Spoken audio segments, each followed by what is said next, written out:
I think another very important thing, and I mentioned in the beginning of the episode, is innovation. If you think about the changes that have happened just in the last 15 years, 10 years of personal training, the types of exercises. Now, let's also point out that over the last 100 years that we've been tracking a lot of exercises, we have things that have come back around. Kettlebells were there and then they disappeared, and Indian clubs were here and then they disappeared and they kind of came back around. And we now have different exercises we used to do all the time. Every workout's going to start with this exercise and this exercise, and nobody does those exercises anymore.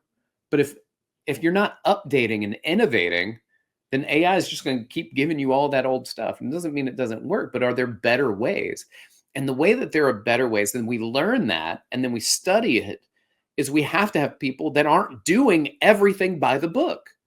They have to do it based on concepts. I have a concept that this, like, let's just be honest, like knees over toes guys have made a huge impact on the way people train today.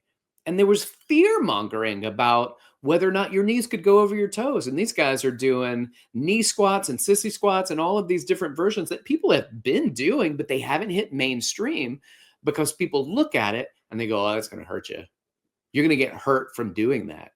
And it turns out that now many physical therapists incorporate those exercises at some point along the healing process.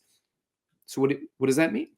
I mean, well, we would have never had that if up until that point AI wouldn't have gone, let me just run this by you, because they don't think like that yet. Right now, they just amass information and provide it. So we need the innovators. We need the people who know what we know right now so that they can take all of that and say, are there holes in this based off of other concepts and ideas? And that's how the OPT model came about.